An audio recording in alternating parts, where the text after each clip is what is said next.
Well, here we are back again for another episode, and excited to say this is episode 30. And I thought, what a better way to celebrate 30 episodes than with a discussion on goal setting. And I have to tell you, that has been a huge thing for me through all the trials I've been through in the last few years. With goal setting, if you've done it, I'm sure sometime in your life you have actually set yourself some goals.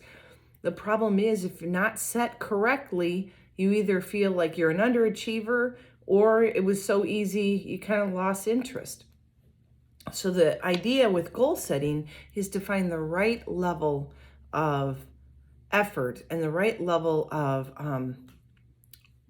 pressure to put on yourself to actually reach something that's somewhat attainable, but makes you work for it. Because there's nothing better than having a goal that you have to work really hard for and you achieve it. Because when you look back and you see all that you've accomplished through it and the character that it builds, it is a great feeling, which then stems you to want to do another goal. Now, I have started another goal because I was getting a little stagnant.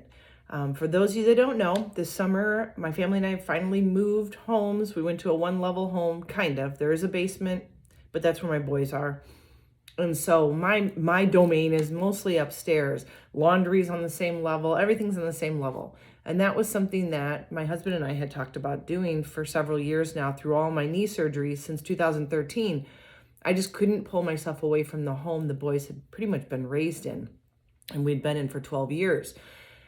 But we did, and that was quite the undertaking, and a very fast undertaking this summer. I mean, that just whooped me. I was doing the move with a socket that really wasn't fitting. We were moving further away from my prosthetist, and I just didn't want to really spend the time running back and forth when I just wanted to unpack and have a home to live in.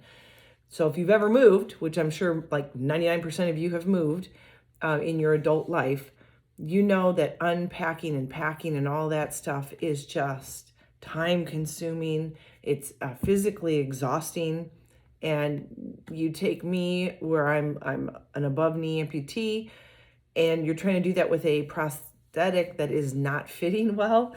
And it makes for some pain and some sleepless, restless nights and exhaustion the next day that just never seems to settle.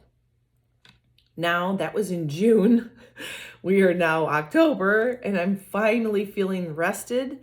I have worked with my prosthetist to get a better fitting socket.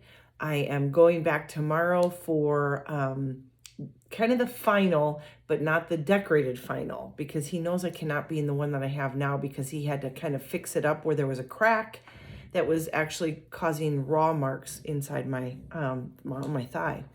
So they're trying to turn this around for me really quick to get the black one back. And then next week I'll drop off that one again and have him paint it the way I want it and do everything. Anyway, that was way too long of a story. I apologize. For you that know me, there's no other way around it. That's just who I am. But back to our goal setting. I noticed that this summer, even though I was working really hard around the house, you'd think I'd feel like I was physically active, but I didn't. Anybody that likes to work out or walk or run or do anything like that, you know that you can physically exhaust yourself within your home, like cleaning the house and moving and things like that. But really, it's not a replacement for literally working out. The problem is when you do something like a move, it takes every bit of energy to make it to the end of the day in one piece and wake up the next morning to do it again, that there isn't any energy left to lift or run or do anything. Like, I wasn't even really getting out for walks, mostly because my socket wasn't fitting well. And I was already beaten on it in the house, and I was hitting my femur on the bottom, and I had just outgrown it. It was time for a new one. So we are now in a place. I finally feel like I've regained my energy. I have settled down some aches and pains that happen from the constant up and down of moving and pulling things out of boxes. I have a new socket on its way. and I decided that I'm going to go back to how I started. When you first get a socket and you are a new amputee, you put something like that on and it's totally foreign. I can't even explain it if you haven't been there. There's no way to explain what it feels like or what it's like to not have a body part that you were born with and you've had all your life. And then on top of that, you put something hard and heavy and plastic up over your leg, and you try to get used to the way it feels, but you also have to understand the mechanics of walking again with something that you can't control the way you used to control your old knee. And because I'm 2 joints missing, I have no ankle and no knee, I had to really trust that I was doing the right thing with my knee so that I knew my foot was hitting the ground in front of me with every step, which at the very beginning is very frightening. I can't even explain it. What I decided to do 2.5 years ago after I got my my first prosthesis was I decided to check out virtual races. They're all the rave now, right? Since the pandemic, everyone's done virtual races, I swear, because you can do them anyhow, any way, anywhere you want, and just within a time frame. And even if you go over the time frame, it's okay. And so it's a really good way if you are internally motivated to actually get exercise, set some goals, and do what you need to do. Well, I found out one of my secrets was the only way I was going to get better at walking in my prosthetic was to actually walk in my prosthetic. And so I knew that I needed the carrot dangled in front of me. Some of you know what I'm talking about. Sometimes we can work with intrinsic rewards, feeling good about ourselves. And there is still that kid in us that loves the extrinsic. And these medals are crazy amazing. And once you start doing them and you receive them in the mail, I'm sorry, there's no turning back. It's a strange addiction. So I started my very first one. I started it late because I started looking and it had already started, but you could jump in any time. And I think the first one I did was, it was the summer one, and it was willrunforbling.com. And it was, I think, 175 miles in like 3 months. And I was like, well, that's doable, right? Like I could totally do 175 miles. So I signed up, you pay for the medal and the finisher bib, and you can buy a t-shirt if you want. And after I paid for it and everything, and they said it'll be shipped at the end of time frame. So if you had till August 1st or something, they would send it out around August 1st, and you'd get it right after you supposedly finished, if you finished on their deadline. So after I, hit send and got it sent in, and I registered, I started going, okay, so I'm already into this late, and so I have to finish this by this many days, and I calculated how many days it was. And then I took that 175 and I divided it. Okay, keeping in mind I was a very new amputee with a brand new leg. And it was like 2 miles a day. And I'm like, well, that's doable. 2 miles, that's nothing, right? Every day, 7 days a week for like 2.5 months. It was like 2 miles a day, if not more.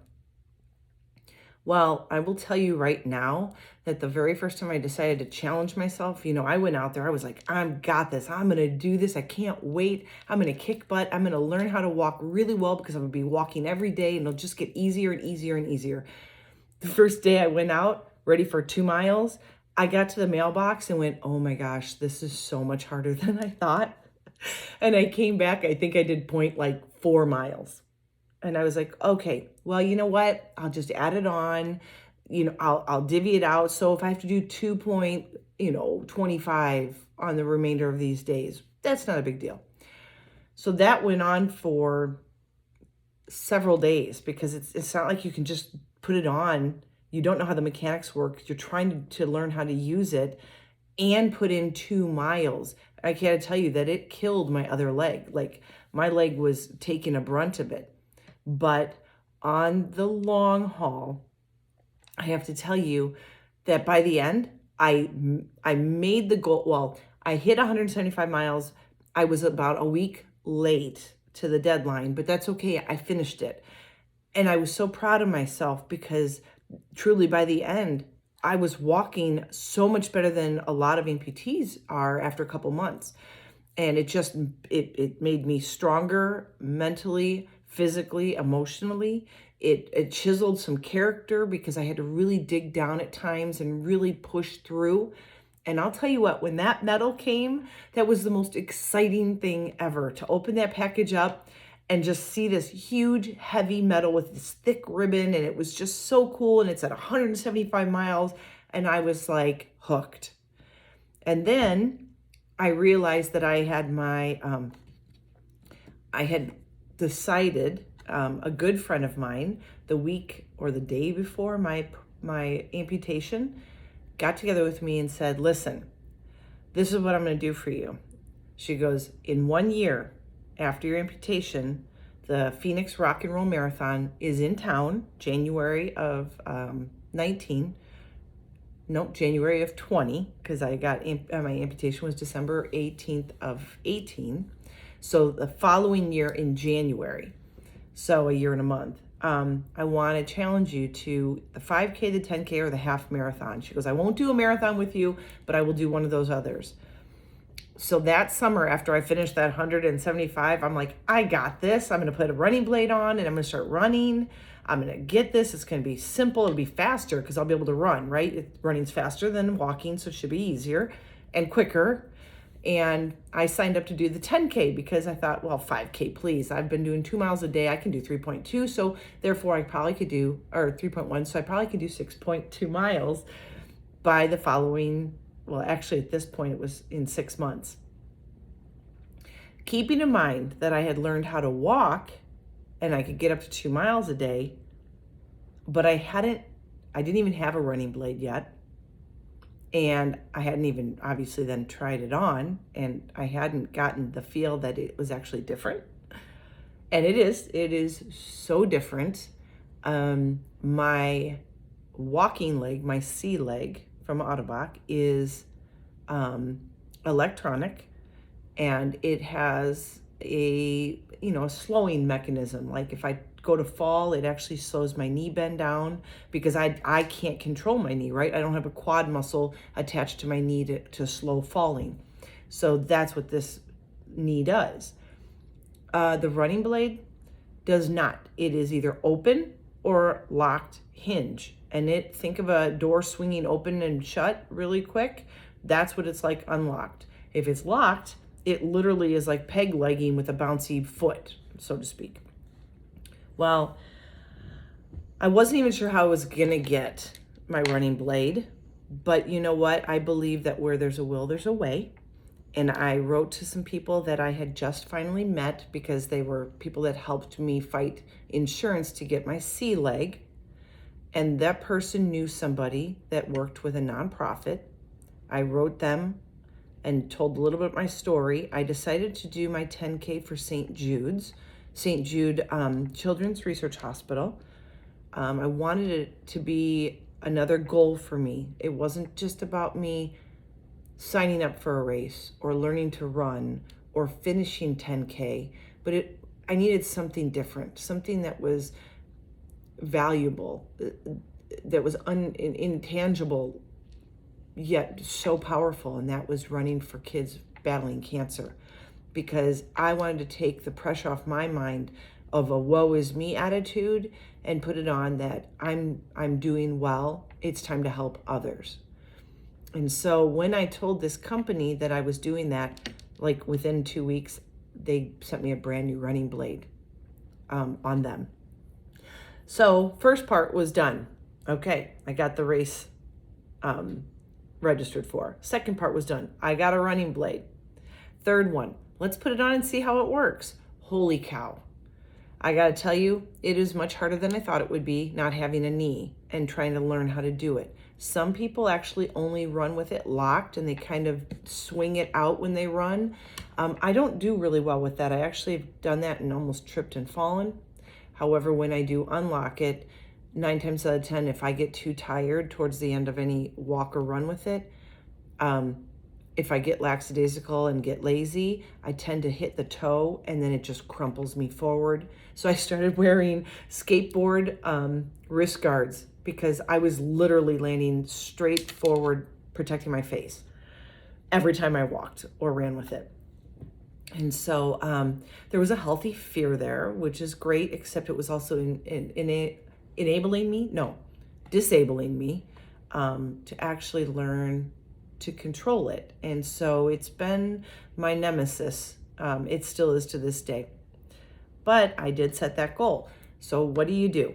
If you set a goal to learn how to use a walking leg by doing 175 miles in like 3 months, then you do your next goal, but with the running blade.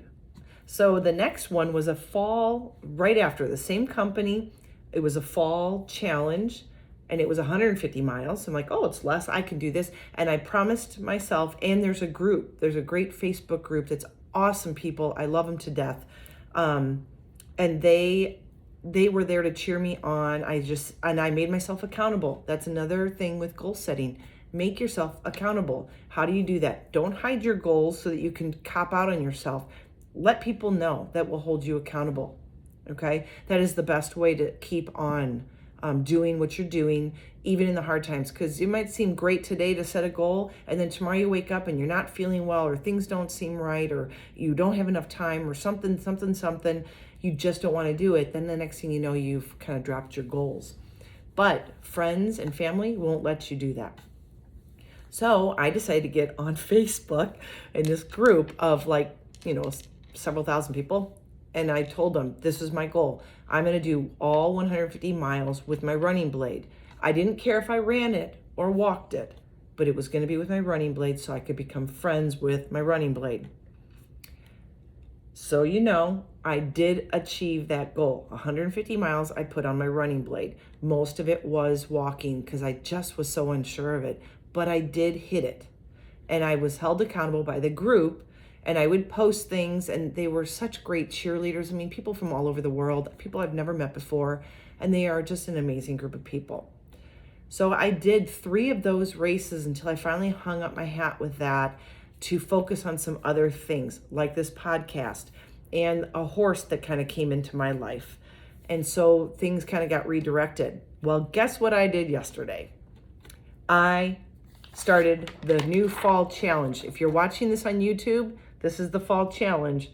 It is the same company, willrunforbling.com, and it's called Peace, Love, Fall. It's a 150-mile challenge from October 1st to December 5th. Because I realized I have kind of let myself go and saying, oh, I'm kind of tired today. I'm just going to sit and hang out after dinner. Maybe I'll have a glass of wine. So instead of working out or getting out and walking, I'm chilling, which is great and all, except that I can get into a really bad habit of chilling day after day after day. And you don't want to do that because that just breeds bad habit after bad habit. Then the next thing you know, you're letting yourself go with this and that, and it's just one thing after another.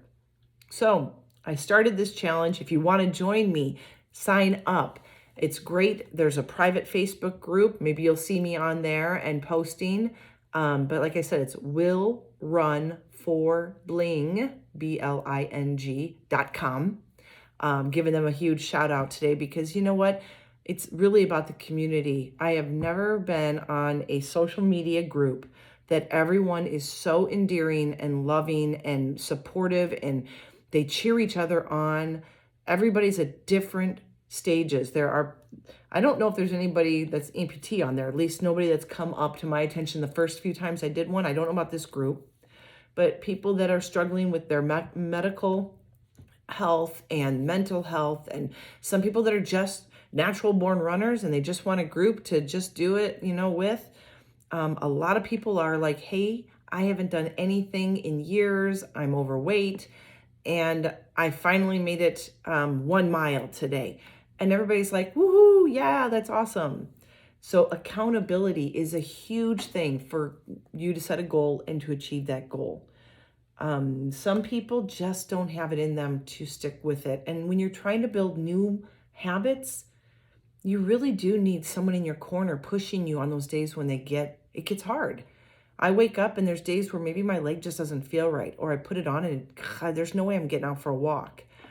But I find other ways to exercise. Again, these kind of virtual races, you can walk, you can run, you can swim, you can bike, you can hike. I've done some scootering. If I have a really bad fitting socket or I'm struggling with something, I'll get on my scooter. And I'm not talking about a powered scooter because I do have one of those. I get on my manual scooter, and these hills in this new area I'm in, they kick my butt. I mean, it is tough around here. So don't mistake, just because you're not out walking and hitting the street hard for 5 miles doesn't mean you can't find another way to relieve stress on your body and joints by doing something a little different. I know a lot of people that do the swimming and biking. You can get, there is a exchange, like for every 3 miles of biking is 1 mile of walking for the virtual races, something like that. But, go for it. Join me on this. This is a great way to do it. But I wanted to talk about goal setting today because I think it's really important for our mental health, our physical health. And when you have those two components, then your emotional health is also going to be stronger. If you feel good about yourself up here in your head, and you feel good about the way your clothes are fitting and how you're living your life, you are going to be a much happier person to be around. You're going to be able to make better decisions in life. You're going to be a good parent or spouse or friend or daughter or son or whatever. And it's just really, really good all around. That's one of the reasons why like my website is Be a Warrior 360. The 360 stands for taking care of your physical, your emotional, and your mental health. They're all encompassing. That's a triangle that you need to have stable to live a healthy life in all aspects. And I want that for you. And so this episode, truly, I just want you to think about how you can set goals for yourself. What is it you really want to achieve? And don't get crazy. Like, I never thought I wanted to lose 55 pounds. That's what I ended up losing, but I didn't make it about weight loss. I just made it about making better choices. When I started exercising, I wanted to eat better. It just kind of was a trickle effect. And as I started doing that day after day after day, I was motivated. I was moving all the time. And then all of a sudden I started weighing myself and went, holy cow, I'm like down by this much. I'm down by this much. I thought I had lost a lot of weight just before the pandemic. And then all of a sudden the pandemic hit, and I know a lot of my friends were complaining because they were starting to sit around a lot because we were all closed in. And I vowed at that moment, my goal was, I will not gain any weight on this pandemic journey we're on. I will actually start to try to take it off. So I was going to find ways to exercise at home, because I used to have a gym membership, and then I kind of just cut that out at the pandemic, and then they closed those doors. So it was not like there was a choice. So then I reinvented what I did. And that was truly a godsend, because when I look back now, I thought I had lost a lot of weight prior to the pandemic, but I actually lost a lot more weight during the pandemic. And it wasn't like I was trying, it was just the trickle effect. I was setting goals to keep walking every day. And once the pandemic hit, you notice that the virtual races became a really big thing. I was trying to do races for St. Jude again. I was supposed to do the Vegas rock and roll, and it got canceled, right? They were all getting canceled. So then I decided to look up what virtual races there might be. And you couldn't believe how many 5K, 10K virtual races there are. I didn't need any huge, hard-hitting goals. I just needed something to keep me going all the time.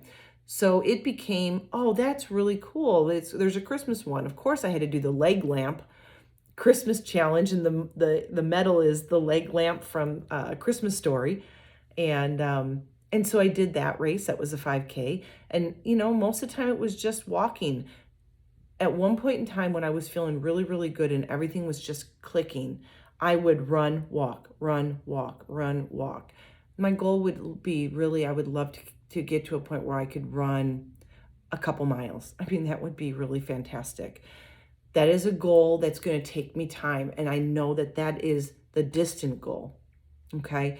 Now the goal is just find time to actually stop, take a time out of the day, unscrew your leg and screw in your running blade and even just walk around the house. Because if I can get used to how it feels, then I can take it outside. I'm the kind of person that doesn't like to be out in public making a fool of myself. I like to already own something and know how to do it. That's probably the reason why I've struggled with getting to my running blade. I tried learning how to run at night. Not really safe. Can't see the ground very well. Shadows are everywhere. That was a huge mistake on my part. But my goals are this. If I want to run someday, like do a full-on run, even if it's running 1 mile solid, which I've never done with my running blade, if I can start by getting it on and moving around the house like every day, do it just for a little bit, then get myself to go outside with it and walk in the neighborhood. And these hills are different here. I mean, we were much more flat where we used to live this past year, 12 years. Now it's very hilly. So I have to learn to control my leg going downhill and then making sure I swing it when I'm going uphill so I don't hit the hill and fall forward.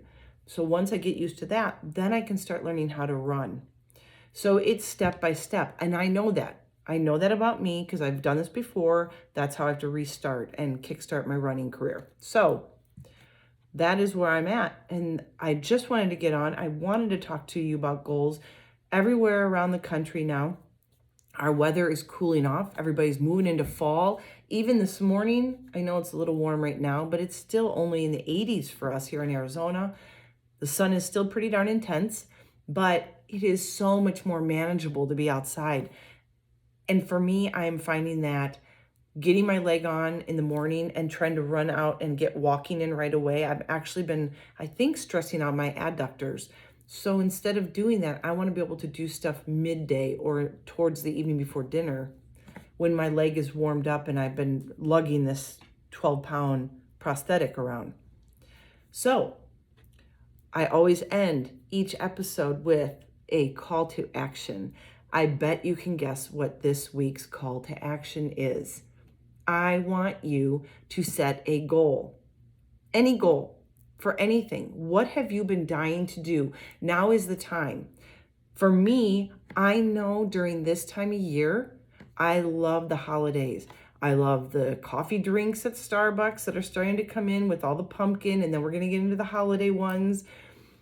And I need to make sure that going to parties and cheese and crackers and dips and heavy foods and cookies, that I keep my body in check. And the only way to do it is if I work out. I'm a calorie deficit kind of person. So if I'm going to, eat larger because I know I'm going to a gathering and they're going to have cookies and all the good stuff, I need to know how many calories I'm going to burn through the day versus how much I'm eating. And I want a calorie deficit. So if I'm trying to stay at 1,600 calories and I work out, I can maybe, if I do 400 calories of working out, then I have about 2,000 of calories I can eat as long as I burn off about 600. You make sense? You sticking with me on this? So for me, this is another reason why I did this fall challenge. 1, the medal is adorable. So that's why I chose it. 2, love, love, love the Facebook group. These people are such great people with great attitudes and motivators, and they just have a lot of love for each other. And I wanted to be back in that community. I miss them. And then 3, this is going to take me to the beginning of December, and I will be in a great place and a great mindset and everything to handle the temptations of Halloween candy, Thanksgiving dinner, and Christmas cookies. And that's important to me because that is my weak point. So I'm going to keep myself motivated and setting goals for myself. And this one being external because I get a really cool medal, that helps. And then when Christmas comes, I'll do a 5K of some really cool Christmassy looking one. So my call to action for you is to set a goal for yourself. Maybe it's doing your first 5K virtual race. If you need something even better than a really cool medal to motivate you, several companies actually do fundraising, like the money goes towards, a portion goes towards your medal and the product they send you, but then the 50% or whatever goes to some sort of fundraising for whatever group. I mean, you can find one for anything. There's St. Jude ones, there are for animal lovers, there's for wounded warriors. I mean, if you have something that you are looking at doing, a lot of times the medals that you buy and the money you send them, they put it towards reaching a goal to help another community out. And I think those are fantastic. I love those kind, and most of my medals are like that. Now, if you get on my website, www.bawarrior360.com, I will post my rack of medals. The medals that I put on there, the picture I will put on there, those are medals that I have only gotten as an amputee. And I have no other medals. I mean, of course, I've got a couple little things here. The reason I became an amputee was I actually hurt myself in karate. So I have some karate medals from competing and trophies, but all the virtual race medals, those are all from the last 2 years. And I have probably 15 or 16 of them. And it's my pride and joy. It's something that drives me forward and keeps me motivated. Try this Will Run for Bling. It is a large goal. So if you're sitting on the couch and you're wondering how to handle, remember, you can do it any way. If you're in a wheelchair, do a 5K in your wheelchair. If you can scooter, try scootering. If you can get on a bike, even a recumbent bike, you could do something at the gym. You could go and be on a treadmill. Whatever it takes to get you moving, I want you to go for it. Achieve movement. Mobility is freedom. Freedom gives you independence. And so many of us that are struggling with that, really, that will help your mental state. And then that will, again, trigger the emotional state and your physical state. Everything will come together.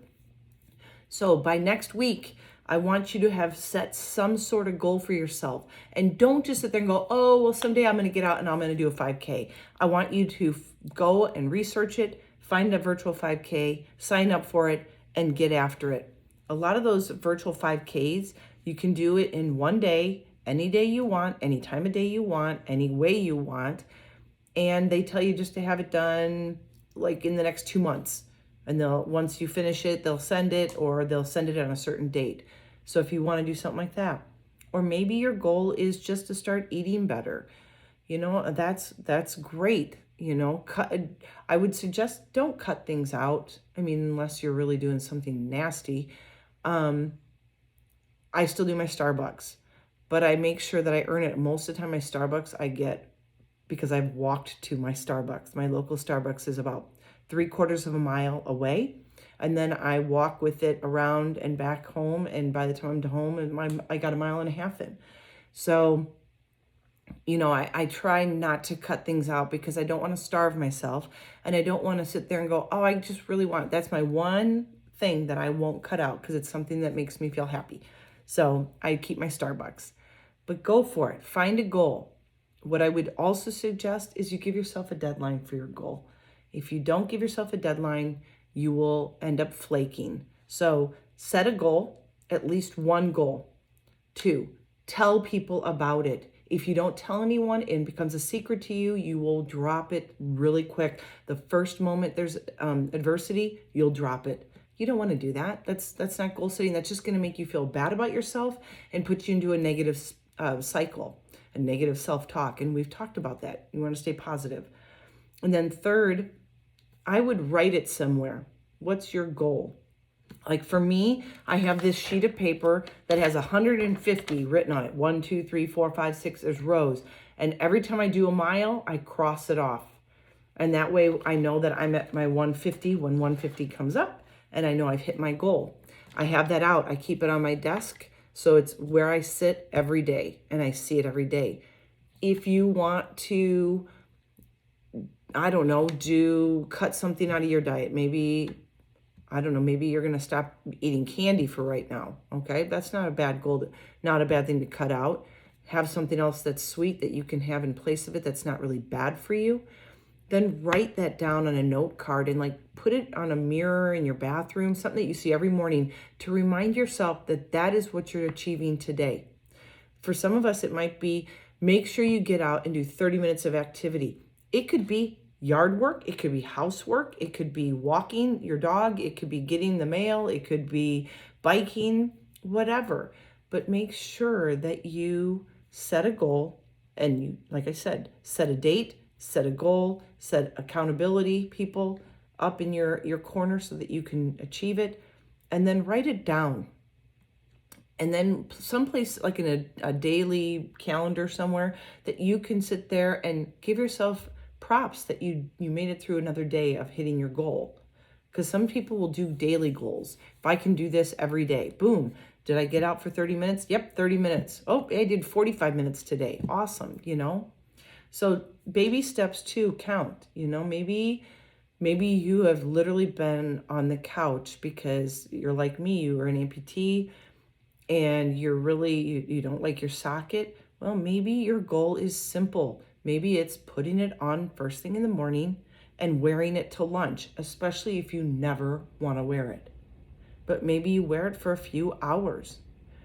Maybe when you start to hurt in it, instead of just taking it off to get rid of it, you deal with it, but you sit down and just read a book or do something not active in it, just so your body gets used to having it on it, because that is a whole nother ball game in itself. So, don't just take off your prosthetic and get rid of it, put it in a corner for the full day. Start building that resistance up. There's no way you can get better at using one if you're not using it, okay? So, and then if you don't use it, you get more fearful of it. That's like me and my running blade. And I'm preaching to the choir there. Like, I have a little bit of a fear, too much almost, to be healthy on my running blade. And I just got to get over it. So I wish you guys well. I hope this goal setting was helpful for you. You know that I'm always here. If you have any comments or questions, I would love to hear them. I'm hoping that next week I will have on my assistant prosthetist. He and I were talking about expectations and what to expect with your fit and expecting just general in life. Sometimes we have high expectations for certain things and it falls short. That can be the goal setting aspect too. Sometimes we set goals so high that we're just setting ourselves up for failure. So he and I are going to have a discussion about expectations next week. You don't want to miss it. David is amazing. We get together and we laugh and we joke. We push each other. He and I actually dropped to the floor and did some push-ups in their office about a month or so ago because I was so frustrated with not being able to pull my socket off. And I just needed to release some of that pressure. But anyways, I hope you're doing well. I hope you have an amazing rest of your week and set those goals. I know you can do it, and I want you to tell me about it. Find me on Instagram at BeAWarrior360 or Angie_Huser. I'm on Instagram both ways. I'm also on those same names on Facebook. And you can also write on my website, or I think my email is also on the website and on my Instagram. So you can email me too. So I hope you have a wonderful rest of your week. I hope everybody is healthy and happy. And I just want to hear what those goals are all about. So please reach out to me. I want to hear where your goals are. I can be your accountability person. So you can let me know what they are and I will keep you accountable. All right. Until next time, you know it. Be healthy, be happy, be you.